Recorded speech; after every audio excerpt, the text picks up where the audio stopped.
할렐루야. 4월 26일 수요일 새벽 기도를 시작하겠습니다. 사도신경으로 우리의 신앙을 고백하시겠습니다. 나는 전능하신 아버지 하나님 천지의 창조주를 믿습니다. 나는 그의 유일하신 아들 우리 주 예수 그리스도를 믿습니다.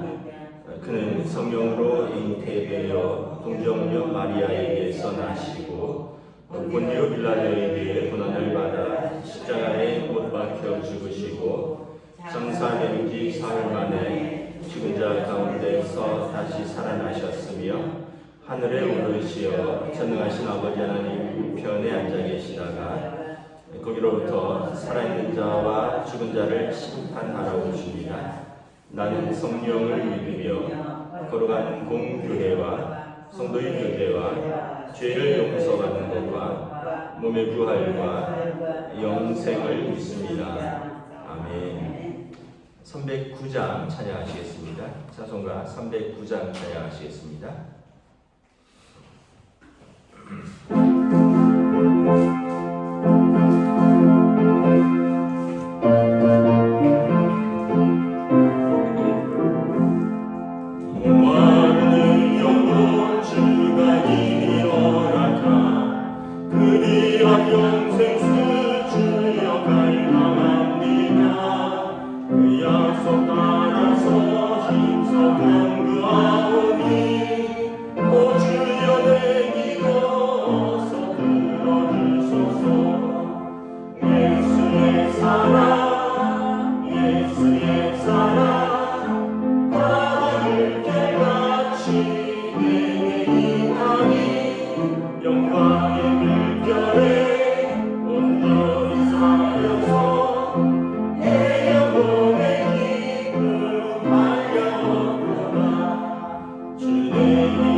구약성경 사무엘하 10장 1절부터 19절까지 말씀입니다.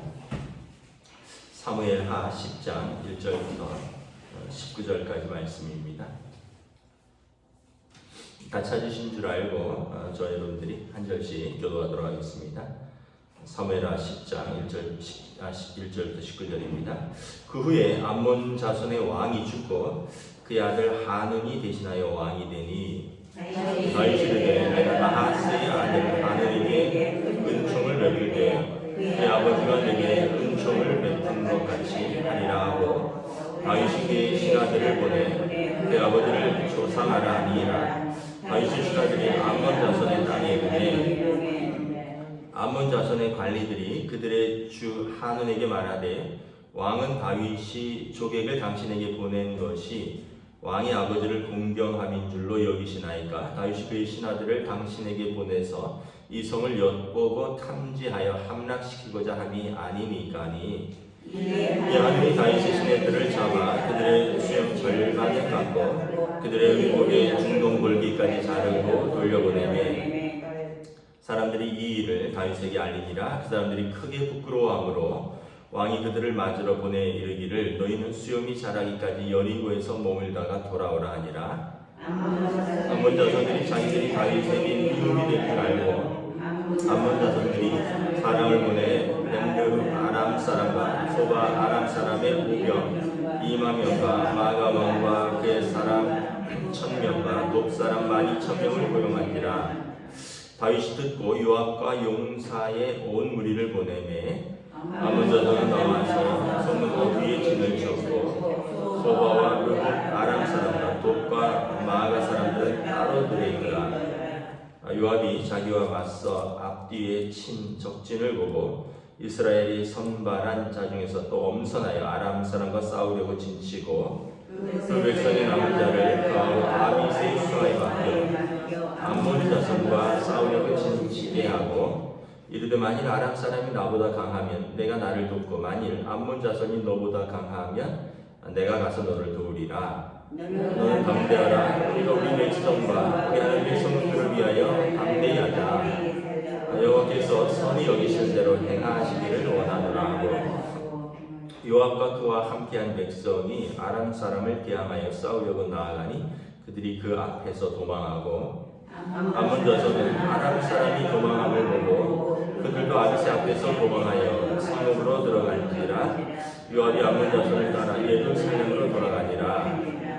아람 사람이 자기가 이스라엘 앞에서 패하였음을 보고 다 모임에 하다데셀이 사람을 보내 강 건너 쪽에 있는 아람 사람을 불러내매 그들이 헬람에 이르니 하다데셀의 군사령관 소발이 그들을 거느리니라. 어떤 사람이 다윗에게 알림에 그가 온 이스라엘을 모으고 요단을 건너 헬람에 이르매 아람 사람들이 다윗을 향하여 진을 치고 더불어 싸우리니 아람 사람이 이스라엘 앞에서 도망한지라. 다윗이 아람 병거 700개와 마병 4만명을 죽이고 또 그 군사령관 소박을 치니 거기서 죽으니라. 함께 읽습니다. 하다데셀에서 속한 왕들이 자기가 이스라엘 앞에서 패함을 보고 이스라엘과 화친하고 섬기니 그러므로 아람 사람이 두려워하여 다시는 암몬 자손을 돕지 아니하니라. 아멘. 할렐루야. 오늘도 새날을 주셨습니다. 하나님께서 은혜와 평강으로 함께하여 주시기를 축복합니다. 계속해서 다윗이 승승장구하고 있죠. 말씀드렸다시피 다윗 때에 제일 군사력도 강했고요, 경제도 부강했고, 백성들은 평안했고, 또 땅은 넓었습니다. 우리가 우리나라로 비유하면 광개토대왕이나 장수왕처럼 그 당시에 가장 땅을 넓힌 왕이고, 땅을 넓혔다는 것은 군사력이 강하다는 뜻이고, 그러면 다른 나라들이 감히 넘볼 수 없다는 이야기죠. 다윗 때에 그러했다는 거죠. 이유는 다윗이 어디로 가든지 하나님께서 그와 함께 하셨다. 오늘 말씀에도 이제 그 주변에 암몬 자손들, 또 아람 사람들, 암몬 모압은 지금 요르단 쪽이고요. 아람은 지금의 시리아, 레바논 이런 위쪽입니다. 그러니까 지금 이스라엘을 중심으로 아래쪽, 위쪽, 옆쪽 다 전부 다 이제 다윗에게 무릎 꿇고 또 다윗에게 함부로 하지 못하는 상황을 말하는 것입니다. 여기 보면 또 재밌다기보다는 다윗의 선의를 오해해서 자기들의 화를 자초한 어리석은 사람들이 있죠. 암몬 자손의 왕이 죽고 그의 아들 하눈이 대신해서 왕이 되었는데 다윗 때 암몬 자손의 왕하고 화친을 했었나 봐요. 그래서 내가 다윗이 조문을 보냅니다. 내가 나하스의 아들 한운에게 은총을 베풀 때 그의 아버지가 내게 은총을 베푼 것 같이 하리라. 그래서 한운에게 그의 아버지 죽은 것에 대해서 신하들을 보내서 사절단을 보내서 조문을 보내는데 이 암몬 사람들이 다윗을 두려워하다 보니까 억측을 합니다. 다윗이 지금 조문객을 보낸 것 같지만 사실은 당신과 당신 아버지를 공경해서 그런 게 아니라 우리 땅을 엿보고자 합니다. 그래서 3절에 보면 이 성을 엿보고 탐지하여 함락시키고자 하는 스파이라는 거죠. 그러니까 또 이 귀가 얇은 한온이 그 얘기를 듣고 다윗에 보낸 조문객들을 수염을 절반이나 잡고 의복이 그 사람들은 그 다리까지 내려온 긴 건데 이걸 원피스를 투피스처럼 허리까지 잘라서 수치를 주고 돌려보냈다는 거죠. 그 중동 사람들, 이스라엘 사람들은 특별히 이 머리카락, 수염 이런 거에 굉장히 신경을 씁니다. 왜냐하면 그런 것들은 함부로 깎지 않습니다. 그래서 이걸 잘 기르기도 하고 또 잘 관리하기도 하는데 이걸 자기 뜻도 아니고 다른 사람이 깎았다라는 것은 수치인 거죠. 여러분 머리 같은 거는 여러분들이 뜻이 있잖아요. 근데 만약에 부모님이나 아니면은 남편이 그 머리가 그게 뭐냐? 남자니까 짧게 군인처럼 잘라라. 그럼 아이들이 섭섭하겠죠. 딸이 만약에 늦게 들어온다고, 야, 너 머리가 치렁치렁하고 남자 만나러 다니는구나 하고 아버지가 가위로 만약에 귀밑까지 싹둑 잘랐다. 이거는 또 폭력인 거죠. 옛날에 저희 때 그랬잖아요. 학교에서 머리 이렇게 기르면 바리깡으로 지금 생각하면 약간 어이가 없는데 고속도로를 내버렸어요. 우리 중학교 때, 고등학교 때. 그 학교 선생님이 바리깡을 갖고 다니면서 너네 공부해야 되는데 머리가 길 텐데 사실 머리가 긴 것도 아니죠. 중고등학생들이 아마 저보다도 짧았을 텐데 지금 저보다도 그래도 이제 그 옛날에 상고머리라 그러잖아요. 그리고 머리에 그냥 고속도로를 내고 그러니까 애들은 열받으니까 집에 가서 그냥 빡빡 깎고 오고 그럼 선생님이 또 다음날 가서 반항하는 거냐고. 자기가 또 밀어놓고 참 그런 거친 시대를 살았던 기억이 있는데 아마 하여튼 이런 것은 굉장히 수치를 주는 것이었다. 그래서 다윗이 이제 요압 장군을 보내서 그들을 징벌하죠. 또 한편은 또 그러는 와중에 다윗성이 군대가 비었다는 이야기를 듣고 또 아람 쪽에서 지금 이제 시리아 쪽인데 그쪽에서 또 이제 16절에 보면 강 건너에 이제 아람 사람들이 이제 다윗성이 이제 전쟁통에 어수선하고 전열이 정비되지 않은 틈을 타나서 또 군대를 보냅니다. 다윗이 그들과 맞서서 싸우면 다윗과 맞서는 사람들은 다 패하죠. 다 집니다. 왜냐하면 다윗이 원래 용맹스럽잖아요. 골리앗을 맞서 싸운 사람 아닙니까? 그리고 하나님이 주신 지혜가 있고 어렸을 때 본 영화인데 무슨 영화인지는 잘 기억이 안 나요. 이게 다윗이 영화인지 솔로몬의 영화인지는 잘 모르겠는데 그 적군이 오늘처럼 4만 명, 6만 명 이런 식으로 진을 치고 공격을 해오는데 다윗 쪽에서 다윗이 이렇게 진을 치는데 해를 등지고 서라. 해를 등지고 서라는 거예요. 해를 마주보고 서라는 거예요. 태양을.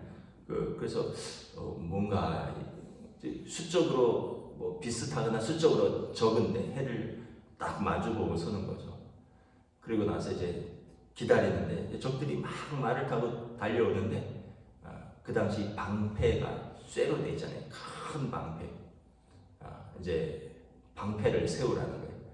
그러면 이제 군인들이 방패를 쫙 세우니까 햇빛이 방패에 비쳐서 빛이 쫙 나가잖아요. 그러니까 이제 건너편에서 달려오던 그 상대방의 적군들의 말들 또 보병들 군인들이 눈이 부셔갖고 말들이 막 달려오다가 막 이렇게 막 희망하면서 막 서고 넘어지고 군인들 눈이 부시고 그때 이제 또 나가서 싸우고 뭐 이랬던 그런 영화 기억이 있는데, 그러니까 다윗은 전략도 굉장히 잘 짰다는 거죠.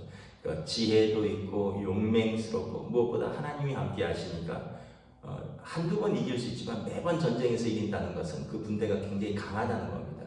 그리고 굉장히 지혜롭게 전략적으로 싸운다는 거죠. 이스라엘은 작은 나라거든요. 그런데 다윗 때는 그 어느 나라도 이제 넘보지 못한 그런 강한 나라가 되었습니다. 우리가 이제 여기서 한 가지 또 깨닫는 게 있죠. 이 암몬 자손 한우는 다윗의 선의를 왜곡해서 결국은 그가 화를 자초했고 나라가 큰 위기에 처했다는 것입니다. 여러분, 이제 영성이라는 것 또는 여러분 우리가 성숙한 사람의 차이는 뭐냐 하면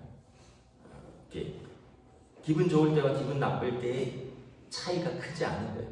갭이 크지 않은 거예요.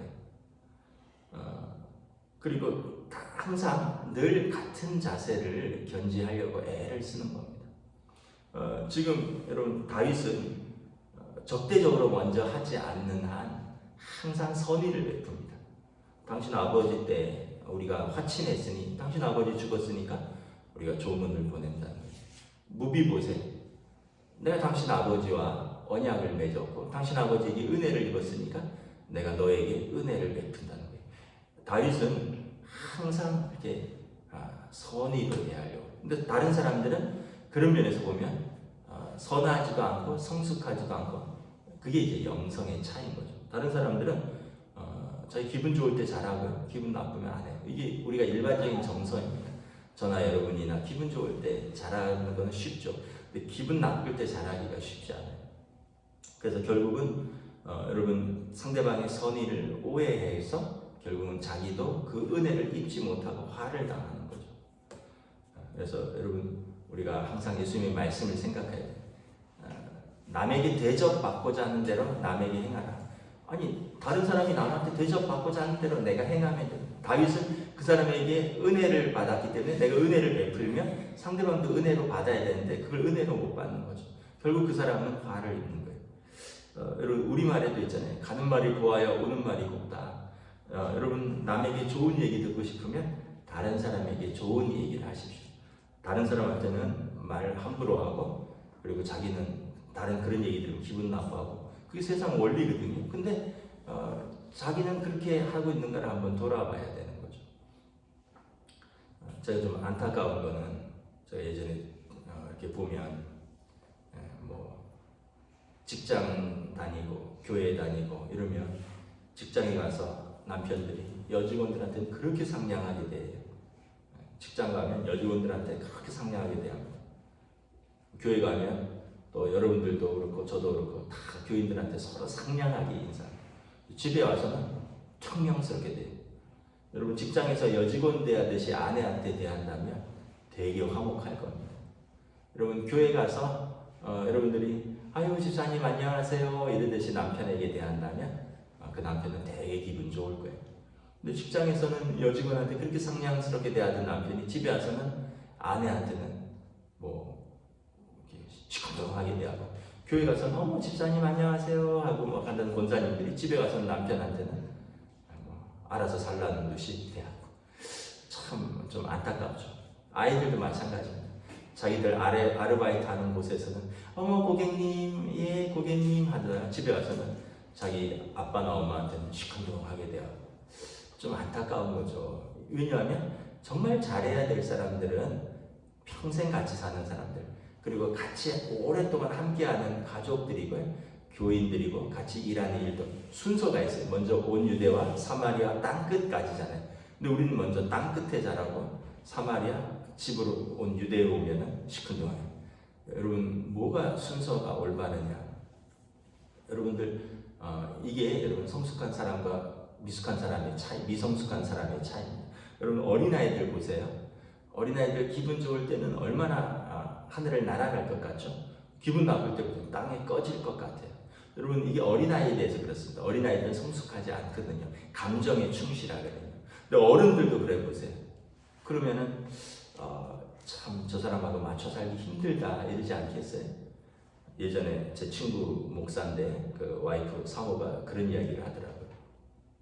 자기 젊었을 때 부부싸움하면 남편이 주일날 교회 안 갈라 그런대요. 아니 목사가 부부싸움하고 그러면 부부싸움에서 기분 좋은 사람 어디 있어요? 부부싸움하면 교회 안 갈라 그런대요. 근데 그 사람 자기는 목사잖아요. 전도사잖아요. 그래갖고 와이프가 너무 힘들었다는 거예요. 여러분들도 그러는데 나 기분 나쁘면 교회 안 가. 집에서. 그럼 그것처럼 어리석은 게 어디 있어요? 여러분 하나님께서 나 제 기분 나빠서 오늘 제 구원 안 할래 이러신 적이 있으신가요? 하나님은 그러시지 않으세요. 하나님은 우리의 상태, 우리의 감정, 우리의 조건이 아니라 한결같이 우리를 기다리시고 우리를 사랑하시고 우리는 그렇지 않아요. 나 기분 나빠? 오늘 당신하고 얘기 안 해? 너 오늘 기분 나빠? 나 교회 안 갈래? 기분 나쁜 티를 팍팍 내요.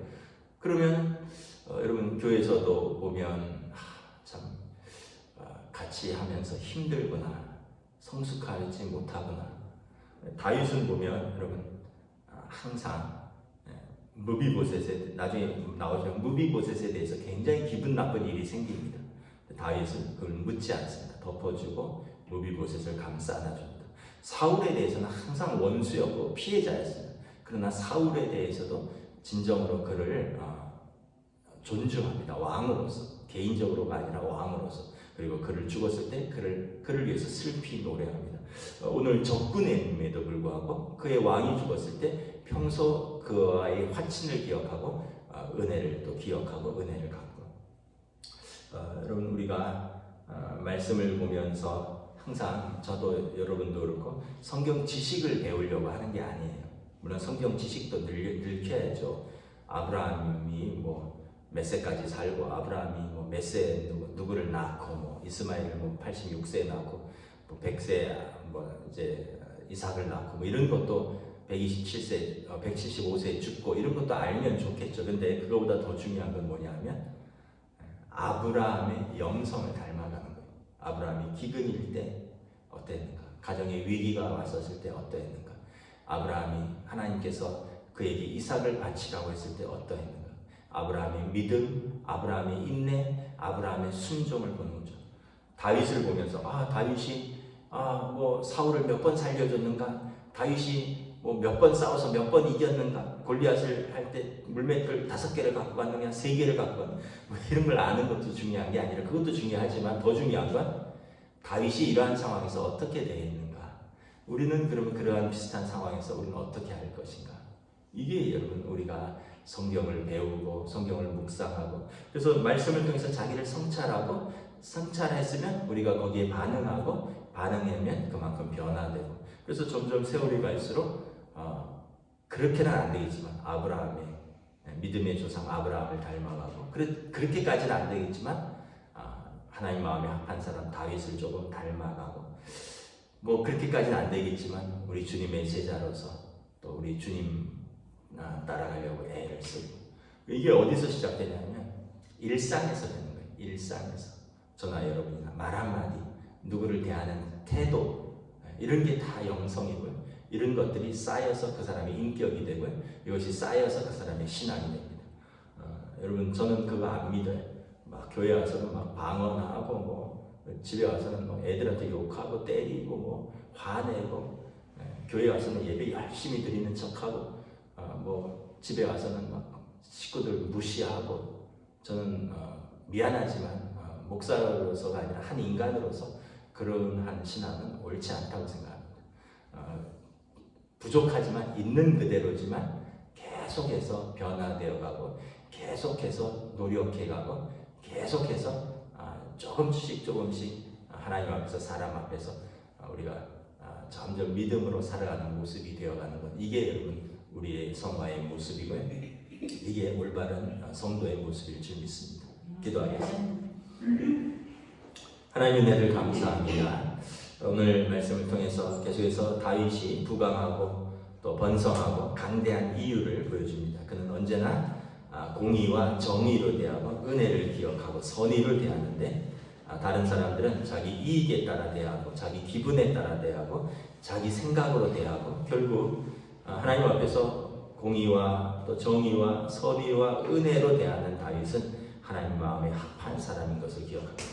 항상 자기 이익에 따라서 다른 사람을 판단하고 자기 기분에 따라서 남을 대하고 결국 정의도 공의도 없이 자기 생각과 기분과 이익에 따라 사는 사람은 결국 오래 가지 못한다는 것을 우리는 말씀을 통해서 깨닫습니다. 우리의 삶의 자리에서 우리가 사람인지라 기분도 있고 생각도 있고 또 우리가 그럼에도 불구하고 우리에게는 믿음이 있습니다.